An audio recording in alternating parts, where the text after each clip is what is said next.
until you get Soul Ring. It's a disgusting amount of Soul Rings, Nick. Let's be I honest. mulligan 2 to 3 times max. Yeah. I know, but I own a Soul Ring in 12 different decks. I I'm think not cursed like you. I don't have some weird Italian curse on me.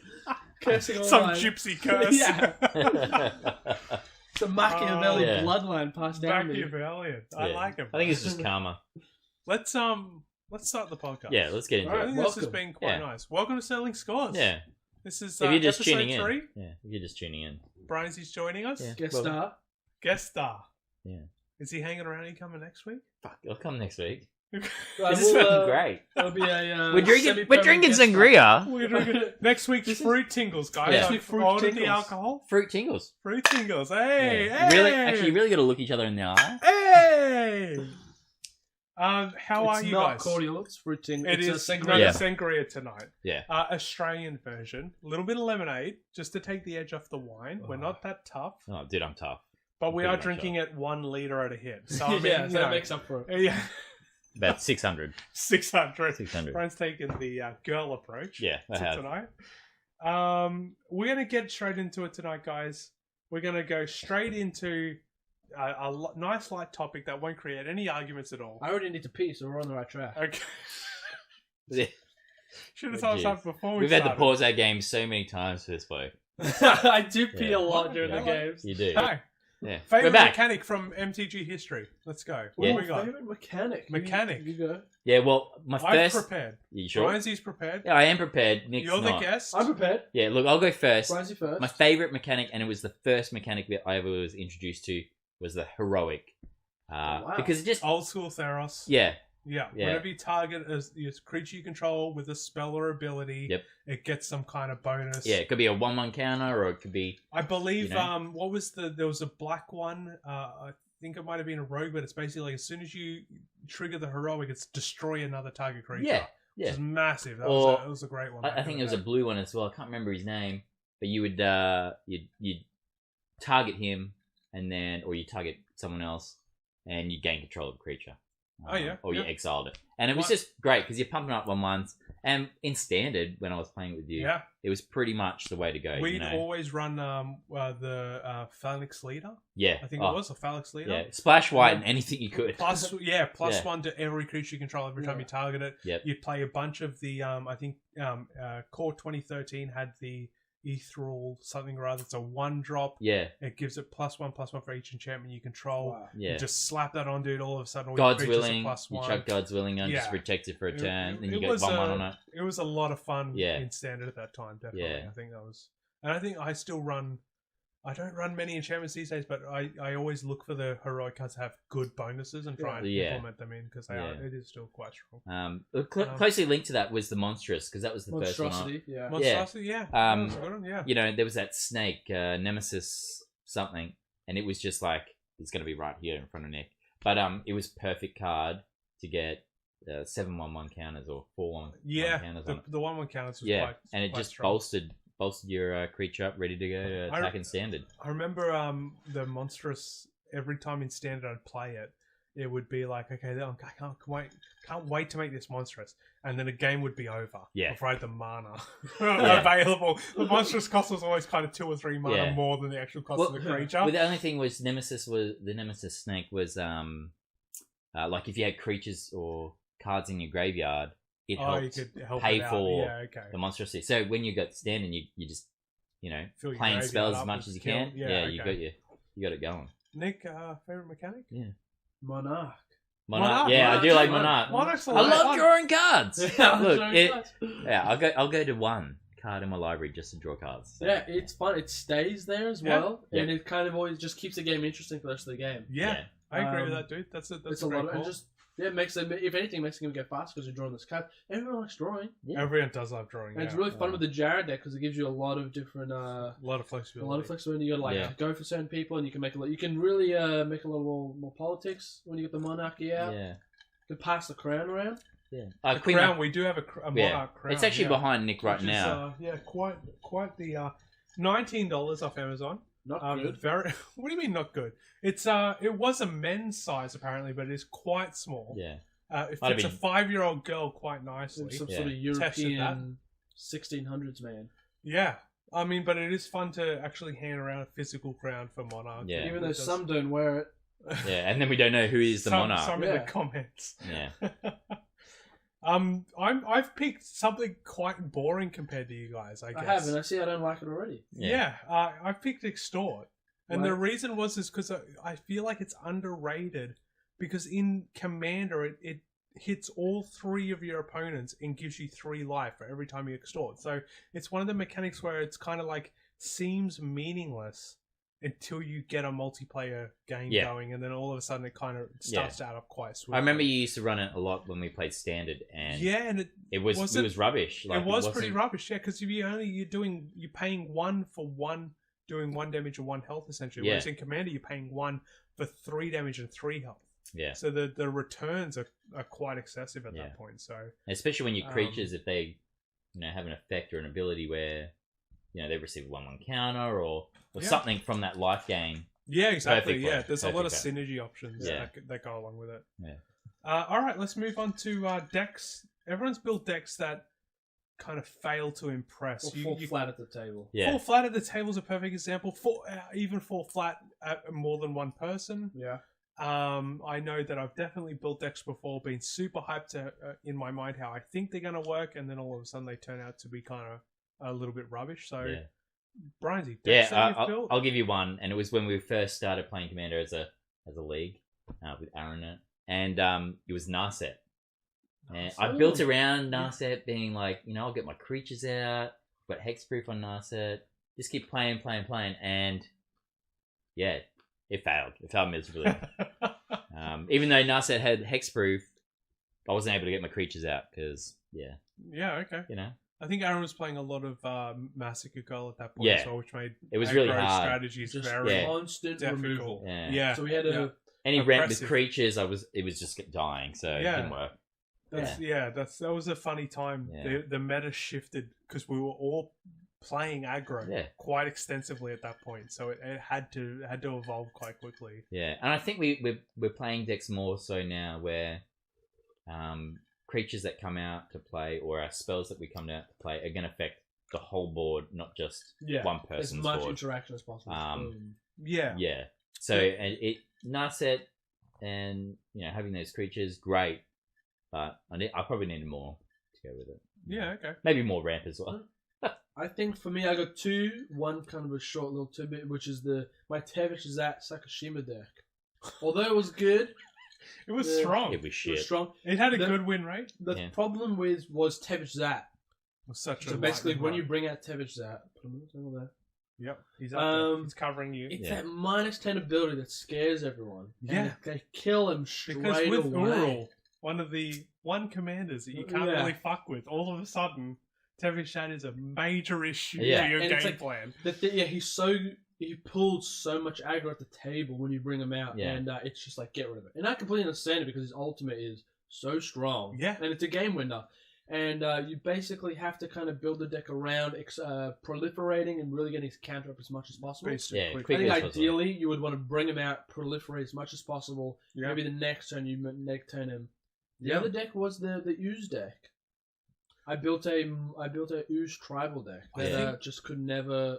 I think that's more of a table problem than the deck problem, or a you problem. You didn't put much effort into it.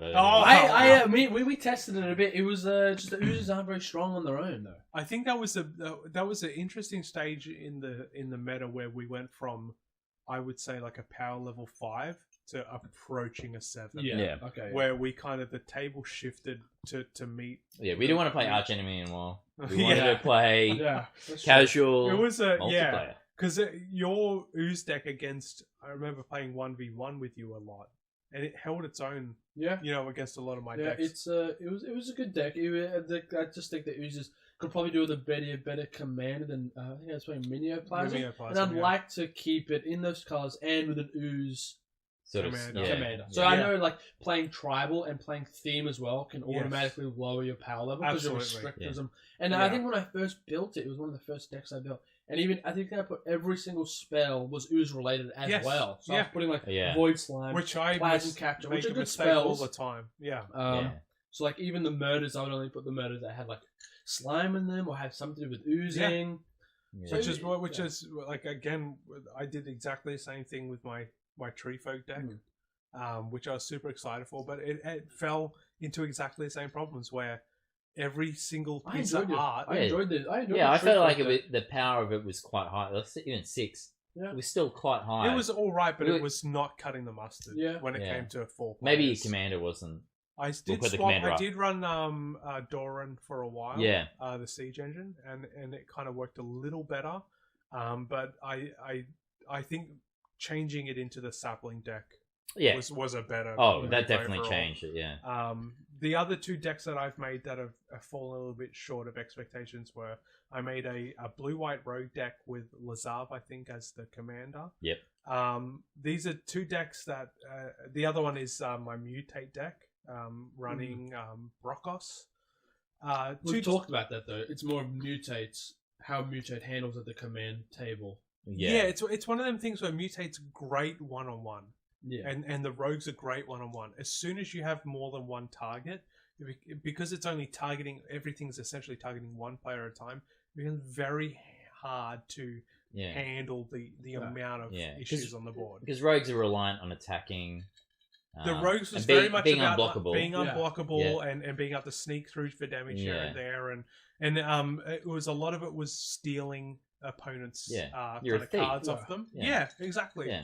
Dirty. And with Mutate, when someone murders your main creature, they're not getting rid of 1 card; they're getting rid of 8. So I built the Mutate specifically around that with a lot of hexproof creatures, and every single blue card in that deck is a bounce card. Yeah. And so as long as I leave mana open, I can bounce the entire stack back to my hand and just recast it all out again, get all the triggers again, which is what I intended to do.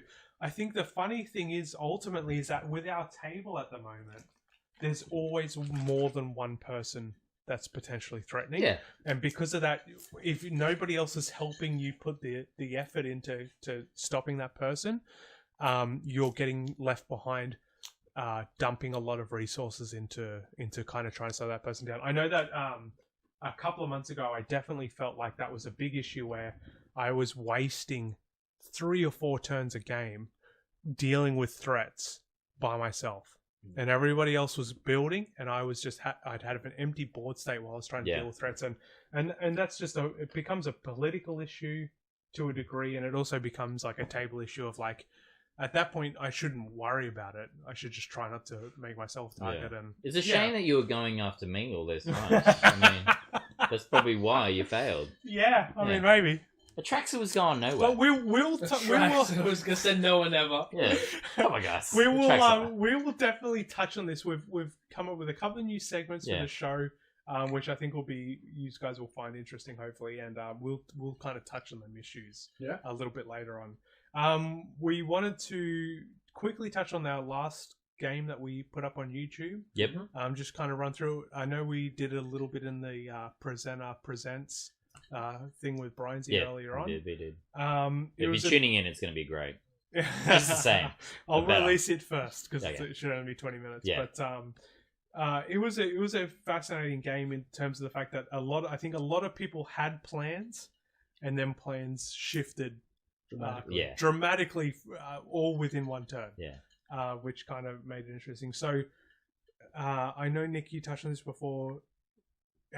Playing the Blasphemous Act. So I had also played a Wheel of Fate, so that had gone off. So that had already changed. Yeah. Even though I was constantly reminding. That was in my favor. Yeah, was in my favor. I was reminding people that hey, we're going to be discarding soon. Yeah, which is always fun. It was a cool card to play Wheel of Fate. I actually, especially with it the way it works. Yeah, having the time to try and get the stuff you need out. Yeah, I enjoy it a lot more than the regular Wheel of Fate. 10-4, 10-5.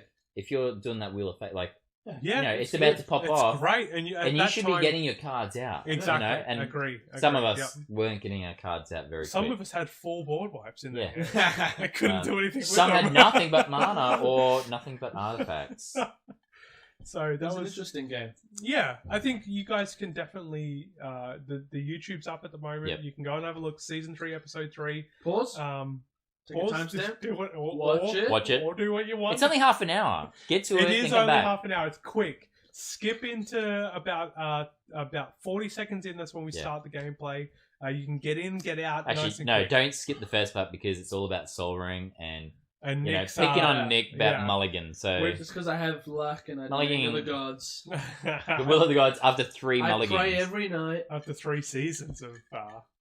All right. We won't go into this too much. It was definitely an interesting game. That'll be another podcast. There was a lot of laughs. There was a lot of laughs in that game, which is, I think, why I picked it over the other ones. Because although the cameras weren't working, we couldn't kind of capture each other.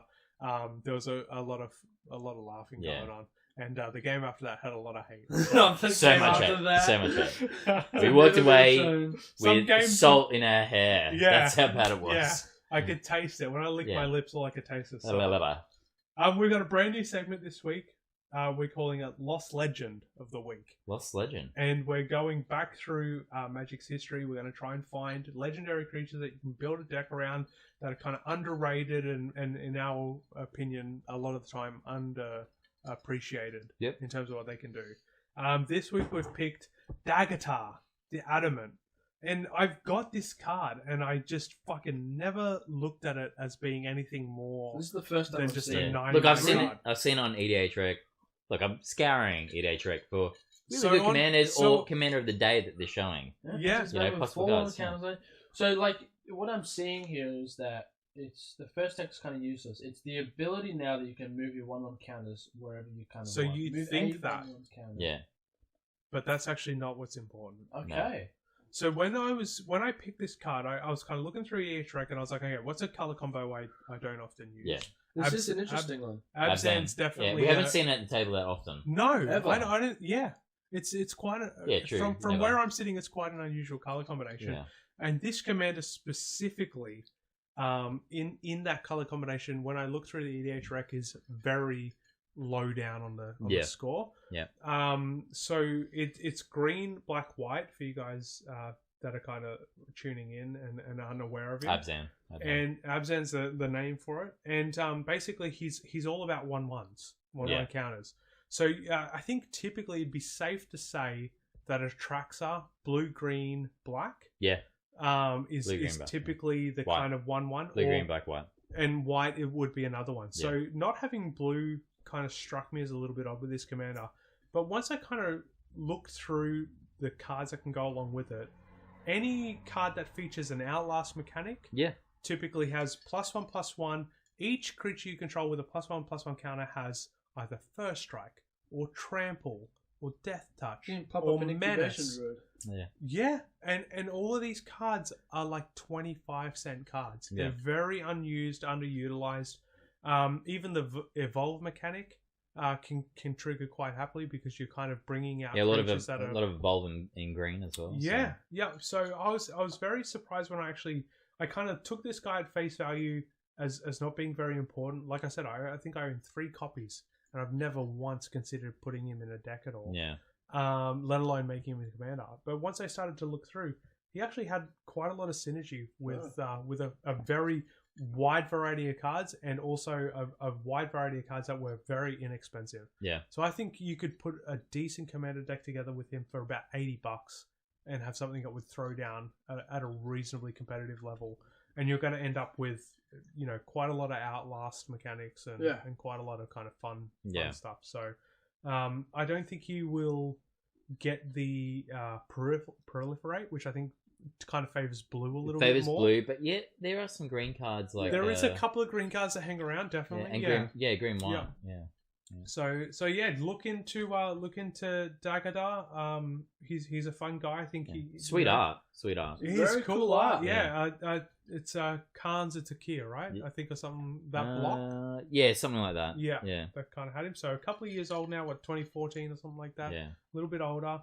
But I think he's our Lost Legend of the Week this week. Talking about lost things, talking about underrated, undervalued. Hey, let's move on to the 3 U's. 3 U's of success. Success. Oh, we've got a shout out this week to Jason from Reddit, who kind of posted a few nice comments, kind of gave us some inspiration. Jason. Yeah, sweet Jason. Thanks. Thanks for Dude, thanks for taking the time, man. A lot of people just kind of flick past and with our don't pay too much 22 attention, so- subscribers, We can, if you want, we'll kick Brian's out and we'll have you on the show if you Yeah, want. dude, fly over. the fuck, It's only a couple of week quarantine, not a big deal. dude. Won't cost much. We had Fabian watch tonight. That's fuck because of me, Fabian. because I was going to give him some dirty shit. If you're in Australia. So tell us what Jason wanted. Tell us what Jason wanted said. Mob Rule, which Yeah. I Great actually... card. You've given me this card. Dude, I've I've got it in given- my decks as well, in my Mardu decks. I've put it into my sack deck. Yeah. Because what's better than taking half the board Yeah. and sacking that? Yeah. This is a terrific card. It's a little on the expensive side, but when it comes to budget, it's kind of right up our alley. I would consider this card a win con card. It Because looks great. yeah, Stop to- any token decks on its tracks. Exactly. Yeah. Look, it is a Exactly. bit expensive. It is a bit. Six It's mana. 6 drop, so 4 and 2 red. But listen, Um, you're playing casual. We win by turn 10. You can effectively Yeah. pull this out. Unless Absolutely. Fabian's playing. Yeah. I think this is one of them cards where the flexibility is the kind of key component to why it's a good card. Yeah. Because you are taking either the strongest of stuff. I think it's 4 or greater. Yeah, 4 greater or 4 or less. Or 3 or less. Mm-hmm. 3 or less. 3 or less. Yeah. Yeah. So you kind of have the opportunity here where it's like, okay, you're playing against a white deck. They've pumped out 182 1/1 red-white soldier tokens with haste. All of a sudden, boom, they're yours. The game we played is a perfect example of this. At the one point in the game, there was Fabian controlled 30 rats. I had 18 rats. Brian had 12 rats. Yeah. At that point, if you were able to throw the mob rule down, take control of 50-something rats, Yeah. you would then be able to swing through and win.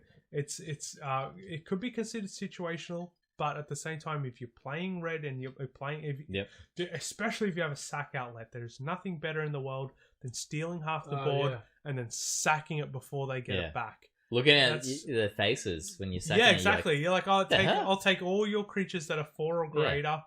Doesn't matter You what know, it is, token. Exactly. You know, yeah. So this is definitely Commander. one of them cards that I think probably deserves to see a little bit more play than it currently does.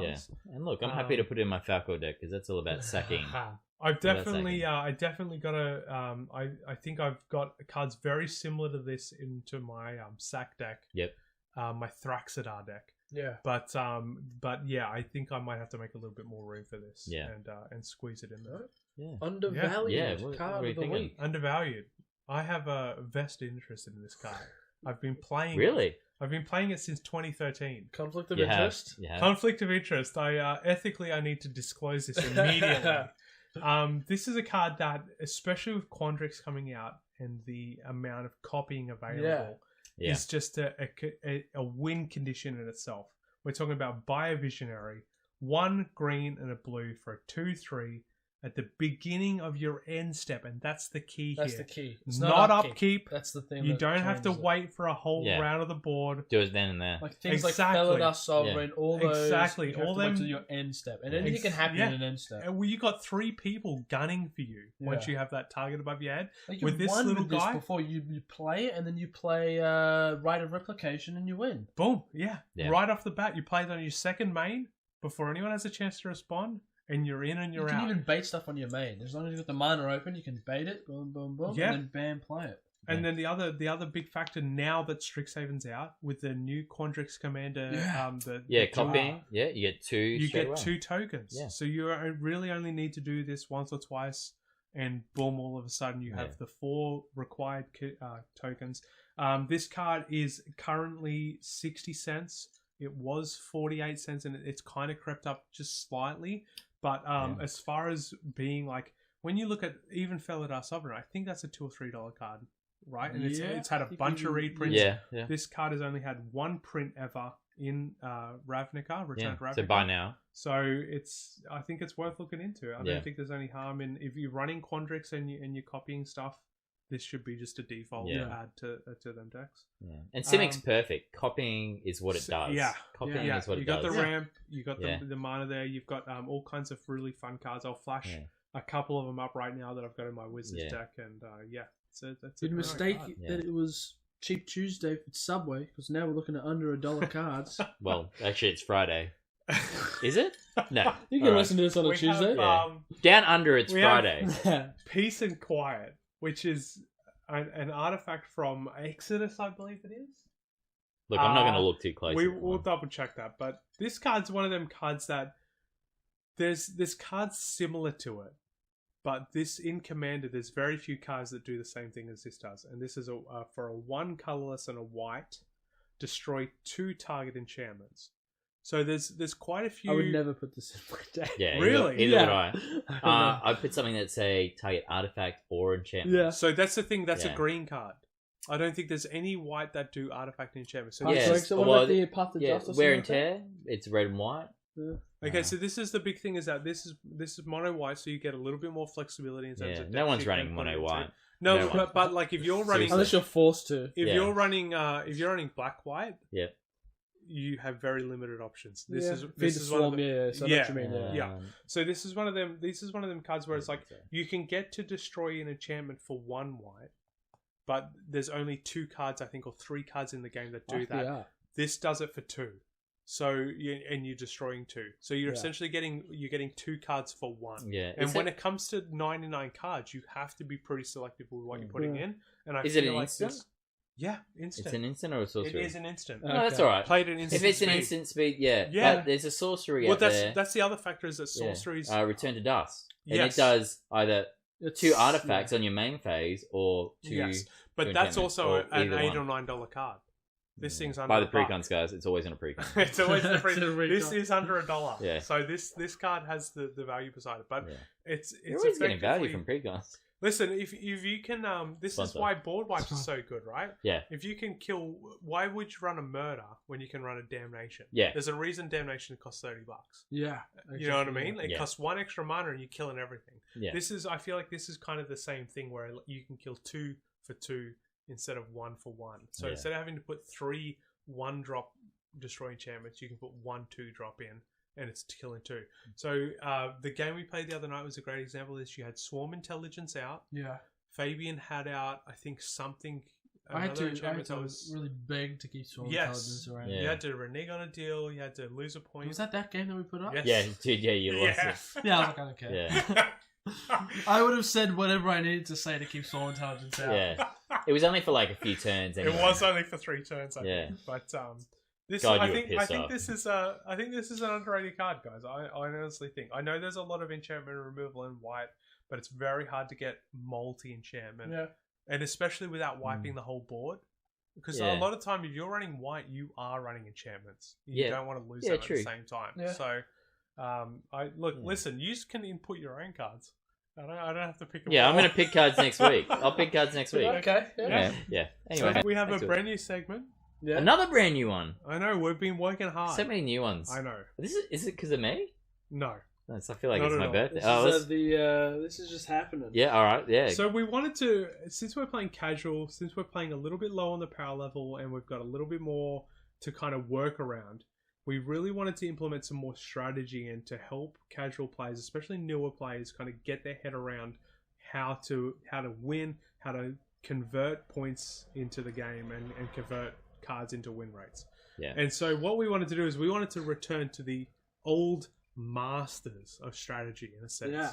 The goats of history. The goats of history. And we've picked 2 of them, which we think would suit Commander perfectly. The first one being Sun Tzu, and the second one being Machiavelli. Yeah. Machiavelli has a bit of a bad reputation, but I don't think he's a bad guy. He is a guy that wants wins. Yeah. And he wants the W's. He wants the dubs. We need them on that. If you're going to bag on Machiavelli, you're bagging on LeBron James. They all want the same thing. Really? That's true. No, it's more like Jordan, really. Oh, yeah, Jordan. Yeah, So- not LeBron. Not LeBron. Not LeBron. Jesus. Don't touch LeBron. Yeah. So Bloody Sun hell. Tzu, we've got a new segment called Tzu Says. And we're going to put 1 quote a week from Sun Tzu's teachings, The Art of War, and we're going to implement that into Commander. So for this week we've got, if you know the enemy and you know yourself, you need not fear the result of 100 battles. If you know yourself but not the enemy, for every victory gained, you'll also suffer a defeat. If you know neither the enemy nor yourself, you will succumb in every battle. Yeah. That's why you don't put your decks on Scryfall to end. They're just saying, they know what you're going to play. They're preparing. Brizey raises an excellent point in the term that the reason that this point was implemented was that when we first started playing together, no one could identify what an accurate threat was and nobody could identify what needed to stay and go. Yeah, true. And that was a very big, It was more hearsay. Like you were saying to I had and Nick, oh, that's got to go. That's got to go. Yes, I'd very fortunatively played a lot with Brian and with Nick, so I knew 2/3 of the table, 3/4 of the table quite intimately. So when a threat would come out and I couldn't deal with it, I'd be like, let's deal with that thing over there. And everyone else would be like, no, I don't see what the big deal is. Kalia is not a problem. Kalia is not an issue. Yeah, egg cut, whatever. Atraxa just does Atraxa things. Let's just list all my decks that you have problems with right now. Ika Markov you can't deal with because he's a problem in the zone. Kill the player, not the commander. Yeah, so it's like dealing with someone's play style and not their deck. Absolutely. Well, it's more so dealing with, like, once you know your own deck, you know what your strengths and weaknesses are, you can protect your strengths. Yeah. And you can compensate for your weaknesses. Yeah. Once you know what, let's say Brian's, for example, let's use Omnath.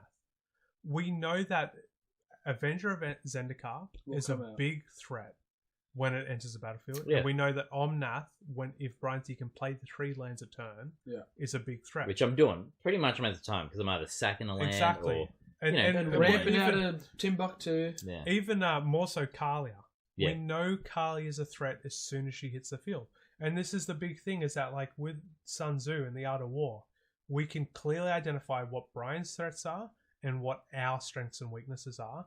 And we can make informed decisions then based on that. Yeah. So the idea of the lesson for this week is to look at what your opponents are playing and look what the linchpins are of their strategy. Yeah. Because if you can eliminate the linchpin, at that point you can kind of bring their whole strategy crumbling down, which could be hugely beneficial. Yeah, it sucks when you can't play. Yeah, you know? It sucks when you get taken out. Like if you get that, if you're playing an aristocrates deck, and you get that Ashnod's Altar or something like that out, that linchpin, and someone just burns that off, you know that all of a sudden you're going to have to work really hard to come back. Either go really wide as far as you can, or just give up. Give up. All this talk of Commander, I really have to pee. So I'm busting to pee. That's one, guys. That's one. Oh, you got me drinking sangria. I know, a liter at a time. To be fair. Yeah. And moving from Sun Tzu's excellent point, the topic of this week is going to be politics. Yeah, politics. Why politics is important. Why we think that politics is an essential part of Commander. Why we think that it should be not frowned upon necessarily in games. Yeah. It's one of them things that it's kind of like when you get to a more competitive level, politics is left to the wayside. Yeah, because you know what your deck's going to do. You know what the other deck's going to do. You don't just need play. to politic. Yeah, you just play. You know what answers you're looking for. You know what you're going to play. Whereas when you're a little bit more on the jank side, it kind of comes down to like, okay, I need 2 turns to not be messed with. Yeah, I'm going to try and negotiate with this guy over here to make sure my board isn't affected for a couple of turns. Yeah.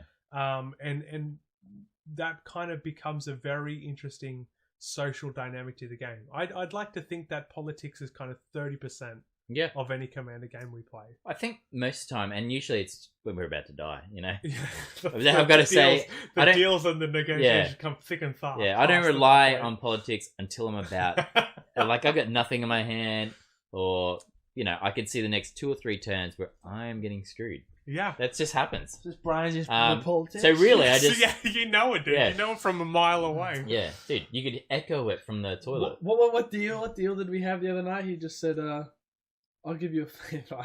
Yeah, no request and no condition favor. Yeah, very unorthodox. Yeah, well, it worked, didn't it? You can target me. I don't know. Yeah. So let's talk about I think the main point when it comes to talking politics and everything like that is to understand the people you're playing with. Yep. What's going to upset them? I know I politic to a point where I'm probably upsetting people at the table. Yeah. Because I've seen you do it on first turn. Yeah. First turn. I'm going to destroy or take your artifact. Yes. God damn it. Yeah. Soul Ring. Who wants to lose their Arcane Signet or Soul Ring? Because I will do that early on. You're always in a rough position when you politic in response to a trigger or in response to a spell, because you're at the behest of the person who's casting. Yeah. So you're already at the lower advantage. So it's always good to maybe try to get the politics out a bit earlier to the point where you're in their favor. I think politics is one of them things as well. It's like if you are a target or you're about to be a target, you can swiftly politic yourself into a position where you're not the primary issue, or vice versa. You can swiftly politic to make somebody. We kind of touched on this before, but like Briansy's decks come with a lot of threats based around his commander. Yeah, and I thought about them. So as soon as the commander comes out, it's kind of like, all right, guys, I need help to deal with this. So it becomes and you see this kind of thing on Command Zone quite a lot, where you'll see 2 or 3 people band together to try and eliminate particular threats. Or they already know. Like I remember Star City, there was a few games I watched, and it was just like they talked about their deck before the game, and they knew what was going to be the threat. So they looked at each other and said, "Well, we need to deal with this." Yeah, you know, and they get to that stage in a game. Could be early on, could be later on, but you know, they band together and as we are playing budget as well, and this point was made to me today on Reddit. We're not running tutors. We're not running cards that are allowing us to pull answers as they need to come onto the board. So therefore, we do, like, you know, there's much better chance of 3 people finding an answer than there is of 1 person finding an answer at our power level. Unless you have nothing in your hand. Yeah. Which, again, that happens quite a lot. Yeah. So how can you use politics to your advantage a lot of the time? It's a question that kind of comes up where it becomes an issue of like, you need to kind of wheel and deal yourself into the best position. A lot of the time, for myself at least, it comes from like being like, okay, listen, I'm going to counter your next spell. I'm going to shut your turn down unless I've made this deal a lot. You guys know it, where I'm like, I'm going to let you play this card, but you can never attack me with it. Yeah. You can have it and do whatever you want with it. Essentially, it's goaded at this point. And to me, that's a massive advantage because that's 1 less threat on the board that I need to worry about. So using politics can really help you establish yourself a nice little safe haven, perhaps. Yeah. Or another way that I've done is like using my resources to pull someone who's ahead behind. Yeah. And then being, I've just wasted my resources, so cut me some slack. Yeah. Back when you played Kenny, like you did that. Yeah. Making haste. Doing that kind of stuff. Giving us 5 life just to help us out. Yeah. Ramsey would beg for life. Yeah. That's one of them. Kenny is one of them great commanders where it's kind of like, what do you need? I've got plenty of options. You let me know what you're after, and I'll kind of help out with that. Yeah. So when we come to building decks and everything like that to your table, Nick and I've touched on this before. We play a very fast and loose game where we like to toy with each other quite a lot. What is acceptable when it comes to building? Should you be building, if you know your opponent has a mono red deck, should you be building around that or not? I think it's an interesting question. Yeah. What do you think? Well, look, I think most of the time you play blue against me. And you just want to counter my decks or return them to my hand. So I think we do that, and I think it's okay. So we are a bit salty. To be honest, I don't build the sack deck and stuff was never built directly to annoy just you. No, I understand. I understand that. Don't take it personally. Yeah. But I'm thinking back to our heydays when we used to play. A lot of your decks were just built to build because around my decks. We used to play each other. Yeah. So like Fabian has a cleric's deck. Like if I look around cards, I'm like, hey, there's a creature here that's protection from clerics. Like, should I or should I not put that in my deck? Because I know Fabian is clerics. Yeah. The other Glooms are, I think, probably one of the best examples where it's any white spell costs 3 more to cast. Yeah. If you're playing mono black.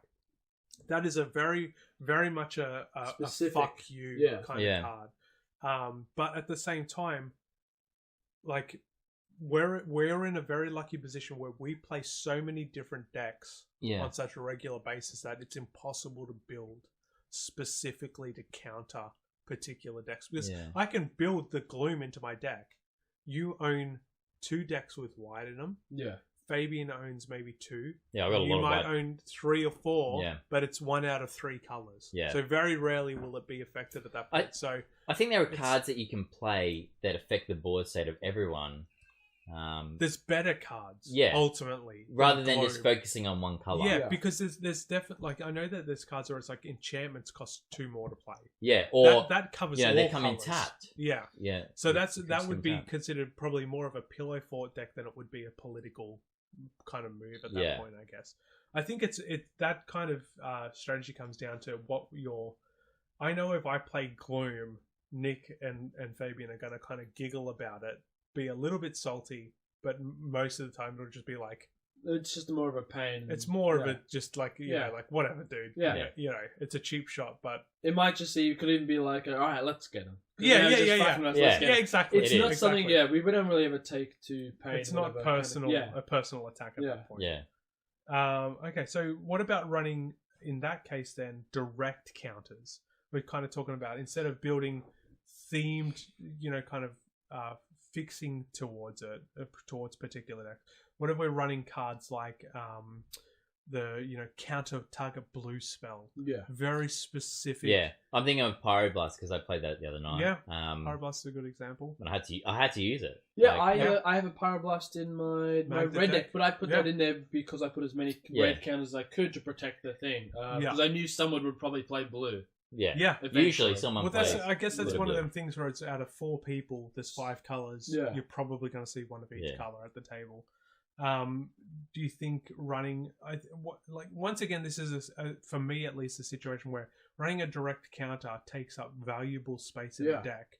When you have a multitude of decks you're going to potentially face, you need to think about what's going to help you win the game. What's going to precede your table? So, like, in terms of like stacks.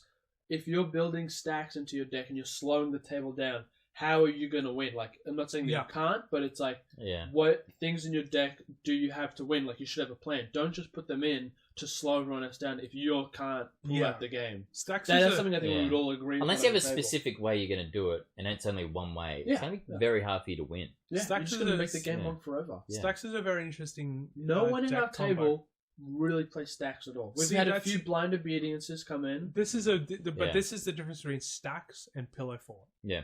Because pillow fort's very much a thing of like I'm gonna sit out of this until you've done killing each other, and then I'm gonna contribute to the table. So when I thought no one in our table really plays stacks. No one really runs any stacks effects. No one really tries to hamper down the table too much. The funny thing is I like to play pillow fort. Yeah. It just never works for me. Yeah. When I had my best pillow fort deck, Niv Mizzet came out and pinged me for damage over and over and over until I died. So it's one of them scenarios. There's a lot of ways to get around. There's still counters left, right, and center. I'm sorry about that. You're not sorry. Right? No, I'm not. You wanted to play. Look, I was playing a cycle deck. I was cycling. It was the cycling pre-con. for days. Yeah. I guess it's anti-picking allowed because if you were playing stacks, if you were playing your pillow fort deck all the time. You'd build around it. I would. Yeah, you start building around. I just bring out my Yuriko deck. Yeah. I just play that because then I could get through to you. But this is the big thing: is that like everybody's playing to win. So if you are going to, once again, it comes back to that Sun Tzu quote where like, if you know what I'm going to play, of course you're going to play to work around that. Like I'm thinking at the moment, one of the strongest decks that Fabian has is the Hippo one. Yeah. Just for the fact that he can just pop out a Hippo and help someone, he has a lot of flexibility. Help himself. Yeah, plenty of life gain. So, like, thinking of ways to get rid of that Hippo. Yeah. And helping us out a little bit more. I think with a deck like that, getting the sack on board to take out all these key components and stuff like that is a big thing. And making him use up all his mana. Let's not make this all about killing Fabian. It is about killing Fabian. Quickly turn into a playing rally of some He's in the lead, isn't he? He is. No, I'm winning by 1 point. Oh, wow. What? Well, you're fast next week. I'm very good at coming second. my old habits die hard. Yeah. I think I get the end of the discussion. I get the end of the last tid point would be is just play what you want. If everyone at the table is playing what they want, playing what decks interest them, then that you don't have to really worry. As soon as everyone starts counterpicking around each other, your table's going to devolve into something a little weird, a little strange. Yes. And that's why it's compromised. Yeah, and that's why I still I like playing Atraxa because I like playing it. And no one's I don't really, no one cares. No one cares. Yeah. We like I said, I groan when I see it because I know the potential.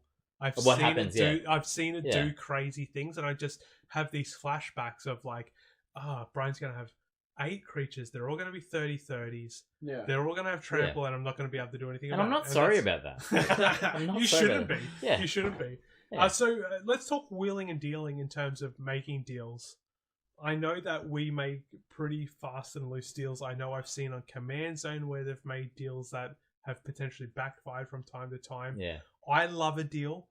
I really like making deals. Yeah. I think like the whole idea is that like you're It's called Deal of Fortune, right? You're a 6 by yourself. If you get somebody working with you, you're a 9. Yeah. If you can get 2 people working with you, you're potentially 10 power. Yeah. At a 6 power table. Yeah. So I think wheeling and dealing is a massive part of it. I really enjoy it. How much is acceptable? How much do you think is?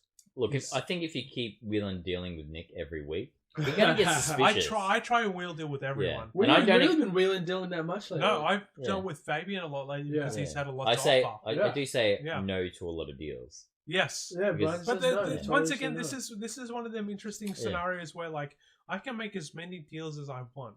It doesn't mean I'm getting any further forward. No.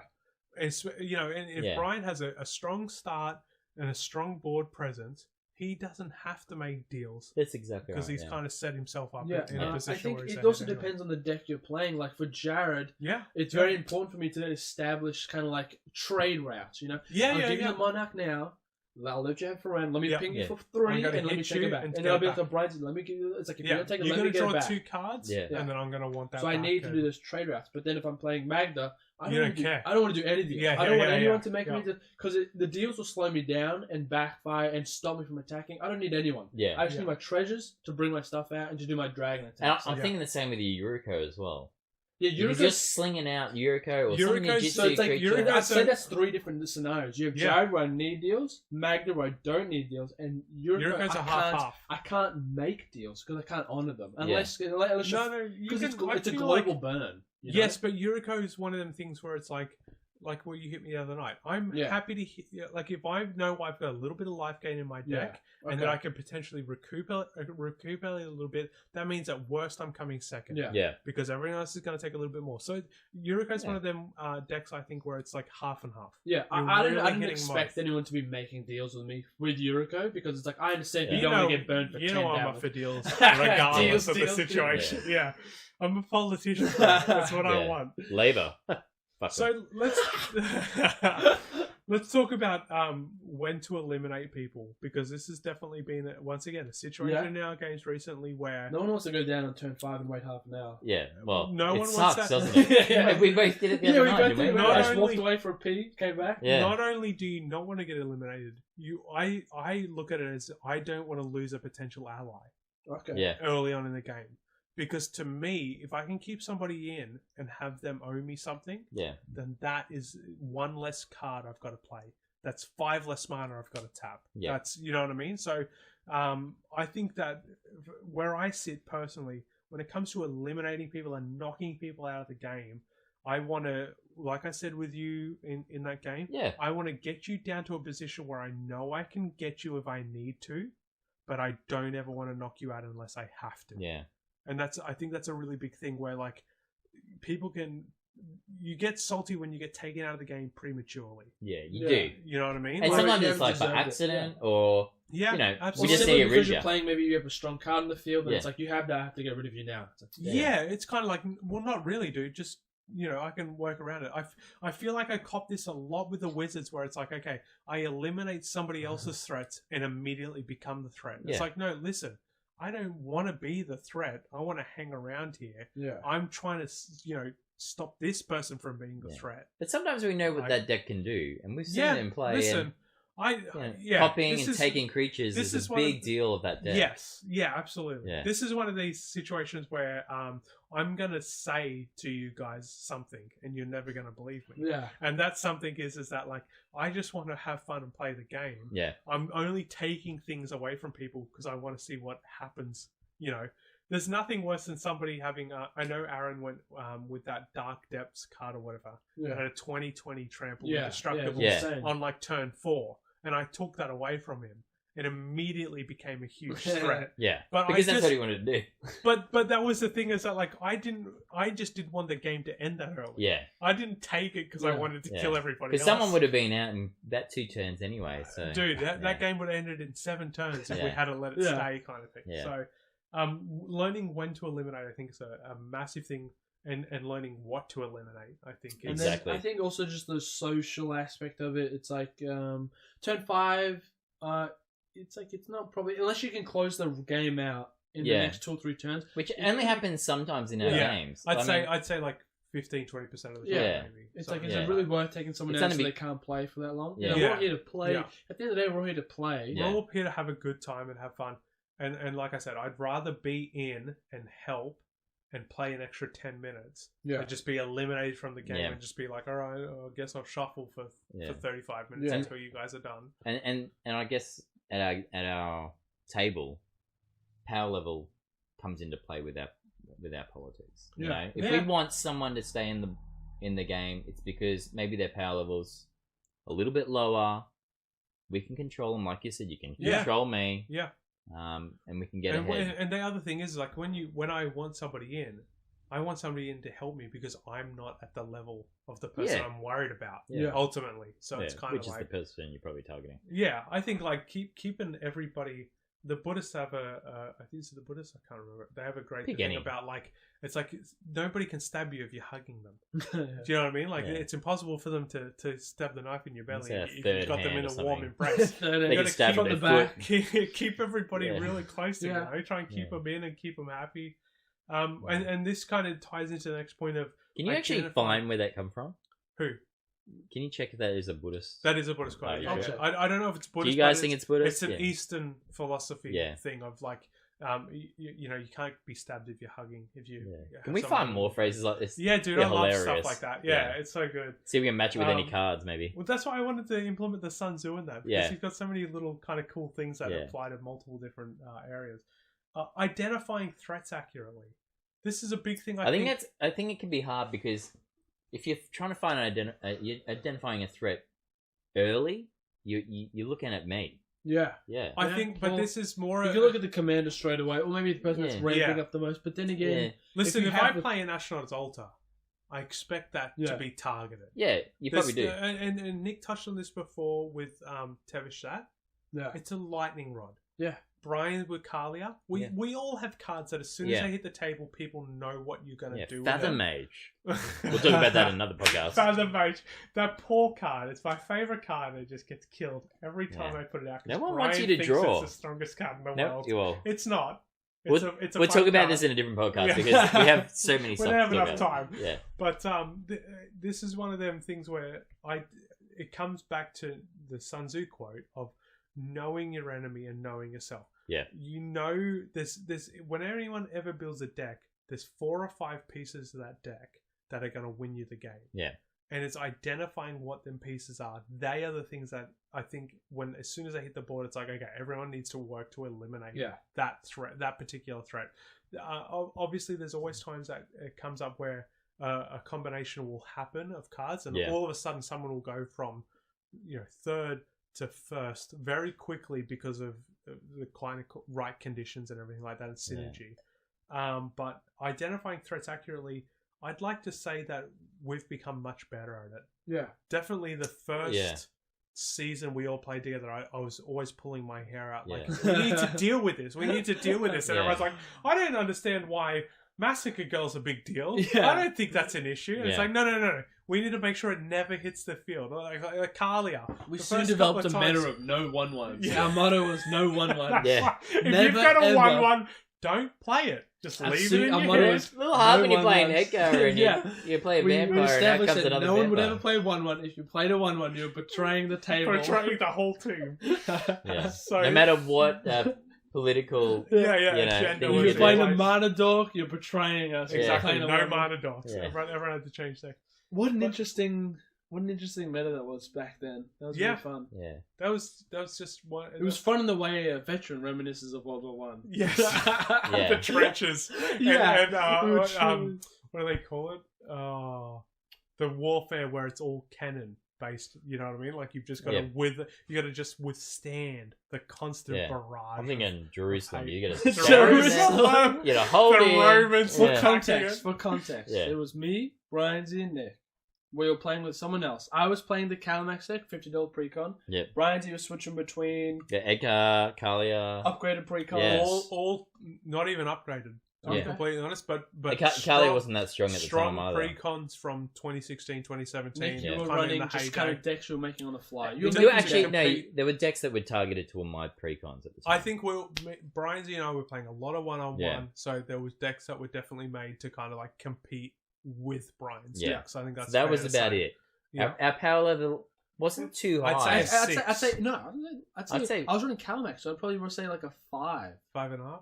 5? I think the Calamax deck was a bit lower than that. Yeah. You only accidental win on your first. Yeah. But this is the thing about Calamax. I think the 2020 precons, I think you could talk to anybody that plays Magic and they would say that 2016, 2017, the power level was just a little bit more advanced. So whatever you would establish those power levels at, that's kind of where we're like maybe 5, maybe a low 6. Yeah. And then we were playing with someone else who was running... I think we discussed before about an 8. Yeah. About an 8. Upwards of $1,000 deck.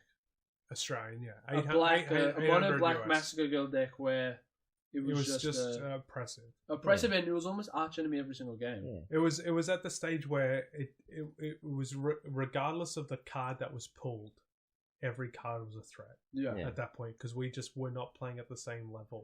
I think where we could compete. I think that was good that we played against such a power level deck, because we started to understand. Wow, our decks are at that level. Maybe we need to think about.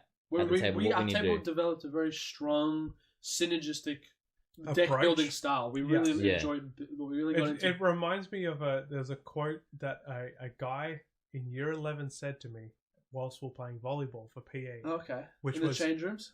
No, whilst we're playing volleyball. You're getting changed at that time? He said, I said to him, how did you get so good? And he said to me, you're only ever as shit as the people you play. Yeah, okay. And in a roundabout way, that one comment has stuck with me forever because it's so true. Whatever your level you're playing at, you will rise to meet that level. Okay. It's very hard to exceed that level without any external thing. And this was the thing, is that we were all playing at a certain level and Aaron brought in a whole new level that we all had to rise up to meet the challenge. Yeah. Exactly. I was upgrading my Calamax deck. I was making new decks. Yeah, you were.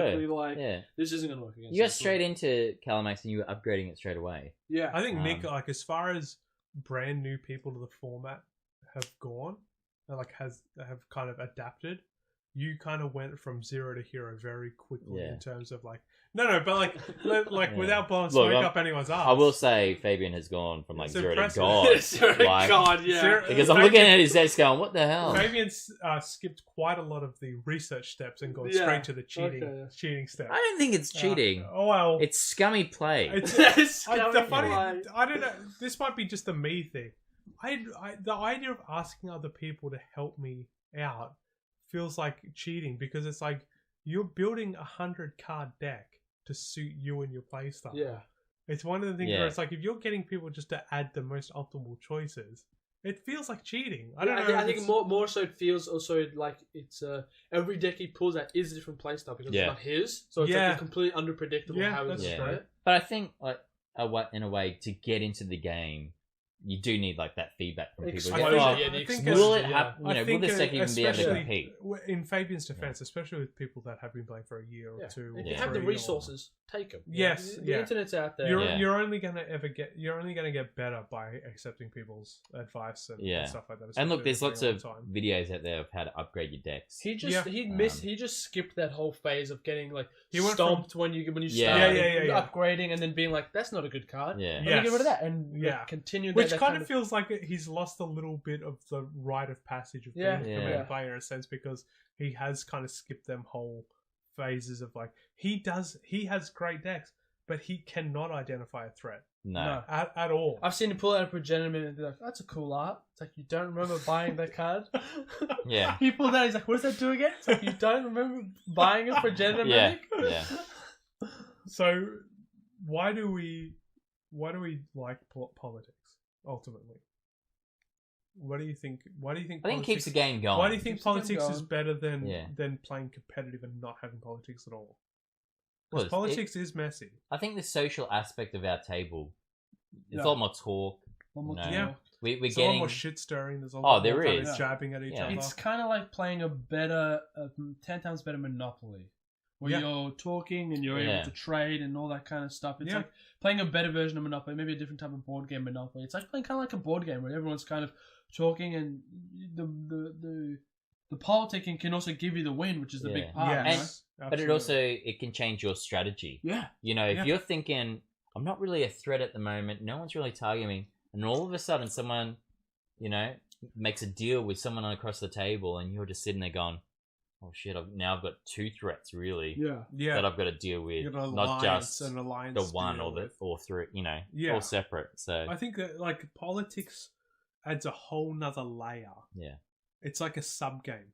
To me, it's like taking 3D chess and making it 4D chess, because you're adding a whole extra dimension of toying with each other, of playing with each other, of dealing with each other. Like it adds an extra. Like I love the politics almost more than I love Commander. Yeah, and we all know each other so well. We're not gonna. There's no love lost. There's no love, and there's no.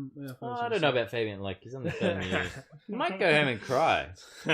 There's no love, but he is winning. So he's not going home crying at the moment. He's done a pretty good job so far. Yeah. So talking of all this politics, we're going to bring in our mastering Machiavelli quote of the week, which is: if an injury would be done to a man, it should be so severe that his vengeance need not be feared. And I think when it comes to Commander, this is a big thing of, especially in the very last game Brian and I played with the Voltron Commander, I ignored this completely. Yeah. And I kept swinging at Brian to little to no effect in the hope that it would injure him. And it just didn't. Nothing was happening. Exactly. And I only put myself in a worse position every time. Yeah. You're available to attack too. Like, not just from me, but from everyone. So this is one of the things where Machiavelli is spot on in Commander. You can apply this where, like, if you're gonna deal a blow, make sure you're dealing the most devastating blow possible. This is one of the early things what we talked about with Broken Bond before. I'll play Broken Bond turn 2. Yeah. And blow up Nick's Soul Ring. Yeah. I a lot of the time will leave it to chance, a decision like that. But if I'm playing to win, which and sometimes Nick's approach me later in the game and be like, all right, let's do this. And I'm going, no. Yeah. You've destroyed my soul ring. I'm coming for blood. Yeah. Yes. And that's just it's either like me being a little bit facetious and like a little bit on for show. Your rights. It's for mostly for fun and to justify being like, no. Yeah. I want to win without any of your help because you didn't help me earlier. Well, if you didn't mulligan 2 or 3 times with the Soul Ring, so this is fun. This is the one time I didn't mulligan 6 times and I got it and you destroyed it. This definitely ties back to the Sun Tzu quote that we mentioned before, but it's one of them things where it's like you need to know the exact pieces. Like Fabian did it to Brian Z in the game we put on YouTube perfectly, eliminating the mana dorks that allowed Brian to continue to play the game, just completely crippled Brian Z. And this is one of these times where Machiavellianism really comes into being quite a strong ploy. In the Commander. Because I was ready to bring out my Commander. Yeah, I was ready to start making some tokens and go. You would never have kept that hand. No. If you knew your mana docs were going to die immediately. The way I interpret this is that say I got you guys and Fabian at the table. I board wipe and I maybe destroy a couple of Fabian's artifacts because I know it's going to take him so long to rebuild. And it's not and it's too far off to kill. So it's like, do I waste more resources to kill him now? But you guys will build up. So I'll kill Fabian first, and then I'll come up to Nick because I know he's the next threat. Yeah. And then I'll go up to Brian because I know depending on the decks you're playing. Yeah. And then he's the next threat. So it's kind of like crippling everyone. Don't worry about the weakest player. Don't spend resources on him. He's so far behind at that point, but he's no longer a threat. Yeah, and usually that's due to a ramp or it's kind of like this cyclonic rift. Boom, who do you go after? Because you have it's not 33%, 33% equal chance. You need to go after whoever's going to be able to rebuild quick enough. I got to go after him first. Yeah, and I think you also look at what their board state is, but also what they've got in their hand. Like if they've got 2 cards, they've probably got nothing there. That's a great point. Usually, that's true. If they're top decking, they got if they've got full set of hands, they've got answers. Perfect. That's a great point, Brian. Yeah. All right. Let's move on to our most loved segment, according to us. I'm going to let you guys head this off. Nick, I know you've put this card in. We're going to go for the good, the bad, the ugly. We're going to start with the good. I know you've put in this card into one of your decks recently, Nick. Looks good. Suits it very nicely. Is it good? General's Regalia for the good. 3-drop artifact. You pay 3. The next time a source of your choice would deal damage to you this turn, that damage is dealt to target creature you control instead. Can you guess what deck I put it in? Jared. Yeah, I see. Yeah, get the monarch. You get the monarch. You let someone swing at you for 20. Yeah, you redirect it. Redirect it. And the thing is, it's not a tap ability. No, so they come at you a few times. It's just pushing that damage to Jared to grow him stronger. So it's specific. It is very specific, but also you got the rabbit deck. You got other decks where it maybe triggers off of damage. Do you know what deck I put this in? You can put this even with indestructible creatures. Boom, just put the transfer the damage. I put this into one of my sack decks because I know I'm going to have a lot of tokens that I'm sacrificing. Yep. And I can redirect 20-something damage to a 1/1.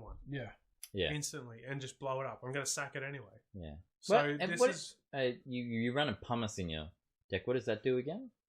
Pariah Shield. Oh, Pariah Shield. Sorry, guys. Pariah Shield. Yeah. Maximize the chances. Yeah. So that stops. It transfers damage from me to Jared. Yeah. Who then and Jared just gets stronger with the Monarch. So General's Regalia it's an old card. It's mostly forgotten. I think it's under I've never seen it before. 70 or 80 cents or something like that. And it just allows you, like, even in an absolute worst case scenario, someone's swinging at you for commander damage. Boom, for 3, you've taken that away. So if you've got someone that likes to play Voltrons or something like that, this is something you can just Or someone's got flying, Flying, and you don't have flying. it. Yeah. You don't reach, you don't fly. This is definitely an interesting card where it's You got a spare one? I've got a spare one. Yeah, I need to grab $4 for you, buddy. Jesus. Did you just say it was 30 cents? Yeah. So it's a fun card. It's a good card. It's a little bit outdated. I gave you a skull clamp. I just gave you a skull clamp. Oh my god! Yeah, a little while ago. I've traded a lot over the years. I feel. I've probably taken a lot. Yeah. Let's move on to the bad. Brian, do you want to take the bad? Yeah, sure. Look, I haven't read this one yet. Let me give it. Oh shit! That is reading glasses. That's fucking awful. Meandering Tower Shell. A lot of people will shudder when they hear that. Yeah, it's a 5 CMC, 3 and 2 forests. Creature turtle. It's got island walk because it's a turtle, I guess. Yeah, makes sense. On a mono green card, though, guys. Yeah. Whether or not that makes any difference to anyone. Yeah. Those who don't know, island walk, you can't be blocked by an opponent that owns an island. Yeah. Yeah. Same goes with forest walk with the commander that I think his name is. Nick has got. I refuse to remember anything. That was just a pick out of a hat. Like I had no idea. Wow, really? Yeah. Funny how often when you Google commanders it, and he spun a little wheel, and it just picked on him. Yeah, okay. Like the wedge was quite big on him. The wedge was quite big. That Google result was just a coincidence. Then I guess the 4 articles. I'm just gonna put my phone over here. Yeah. Anyway, back to Meandering Tower Shield. Its effect here, it says that whenever a meandering tower shell attacks, exile it. Return it to the battlefield under your control, tapped, and attacking at the beginning of the declare attacker's step on your next turn. It's a 5/9. It's a 5/9. This card, sucks ass. Whenever I see a card like this initially, I'm like, everyone will just rip it off, and I'll be like, I'm sure I could make it work. I've always got this thing of like, beaten wife syndrome, where I want to take the bad boy. I want to take the bad boy, and I want it somehow converted to make it work. Him good. And I fucking tried really hard, and there's just nothing you can do with it. So phasing is a mechanic that's very similar to this. It phases out and then phases back in again. This works in the same way, but instead it's on the next combat step. The big problem with this when it comes to combat is that all of a sudden your opponent's field can look completely different turn to turn. It hasn't got trample, so all they need to do is produce a 1/1. Well, they know it's coming at the next combat. Island walk. Usually you would attack someone who's got an island. For 5 damage, though? Yeah. You never know, you might boost. I mean, if you Voltron the shit out of it, maybe you kill one person. Yeah. That might leave you with 2 other people you somehow got to deal with. Look, it's not a legendary, so... It's one of them rares that just was so underwhelming that I put a lot of effort into trying to make it work one way or another, and it just, it's not worth the cardboard it's printed on. Yeah. At the end of the day. I pulled 2 or 3 in this. I know. I've got set. some. And if in you'd my like folder. it, yeah, I'll sign it and send it to yeah, Yeah, sign it. I'll do more than I'll spit on it and then pass it back. you can clone Brian then if you want. Yeah, meandering. Get your Brian's at the table. That's our bad card for the week. Look, I actually don't wish mind. it was better. Yeah, if you show the art again, It's kind of cool. Yeah, I'll be up there. it looks pretty good. I like the art. It looks like Godzilla under a rock. Yeah. Really. Yeah. But yeah, we'll talk about Godzilla another time. Let's move on to the ugly, Nick. What have we got? The ugly sensory deprivation for 1 island. Enchantment aura. Enchant creature. Enchanted creature gets -3/-0. Now this card is not necessarily bad art. I like bad the art. cards. It's got a very sore feel to it. It's like a sort of a Have you ever seen that movie? What's that? The Wax House movie? The Wax movie where they steal the Paris Hilton. Yeah. I've actually seen it. Yeah, they One of the stitch their very mouth shut. few. And Yeah. It's sort of like even Human Centipede. Oh yeah. Oh god. Yeah, This is guys, have you seen that? classic Tag us. Innistrad. What's your favourite scene in Human Centipede? Yeah. Oh my god! Do not comment that. We don't want to get banned immediately. No. Well, I don't think we'd be banned. It's a great movie. Yeah. Would there be a card made? Oh I yeah. hope not. Look, we're going. Magic's going wider. It's going beyond. It's getting there. It's going beyond, guys. Let's Let's grow this cult-like Humans group centipede. and get a sleeper agent in the Wizards to make us cards. Yeah. So this We're is talking to you, Jim. This is I know there's a gym there's got to be a gym there. This is one of them cards where classic Innistrad had a lot of kind of horror art. Yeah, It was great. one of I think it was one of the last sets that really kind of pushed the envelope. There's one art there of a guy who essentially has all the skin cut off his face and it's just bone and eyes. It had some really horror art, and this one always essentially not necessarily gave me nightmares, but always kind of made me shudder when I looked at it. I wonder what the new Innistrad's going to be like. Not as scary. No. Because they had Shadows of Innistrad. They want to get recently. kids into play. Yeah. So it was. It's definitely. It'll be up on the screen. You'll be able to see it. Yeah. The stitching's kind of one of them kind of classic horror tropes, I guess, and it's quite a scary looking card. It's blocking all the senses except maybe the nose. I can't. Is the nose blocked? No. No. So it's not Smell blocking. still It's a great standard card. Yeah. Yes, it is a great standard card. It's a 1-mana murder almost. Just boom, get rid of it. No, but to power. The as in like it's not a threat anymore. It can block, but it won't be able to do any damage. Yeah, that's true. It was very good against aggro decks back in the day. Yeah. Standard. No. Use it in standard.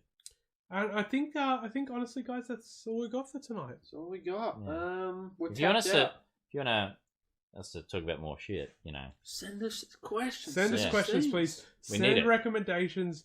Send tell us what makes your playgroup unique. Yeah. What makes it tick? Like, do you have something salty at the table? Like, I think the thing we got where you got 4 brothers and no one really cares about each other's feelings. No. Yeah. It's no holds barred. It's Texas. I mean, no Fabian hold'em. hates Nick's guts. Yeah. We saw so that. much. It kills me every time. Yeah. We got this is the big thing, guys, where it's like we know we do quirky stuff. We do the league. We do points. We make it as complicated as we can.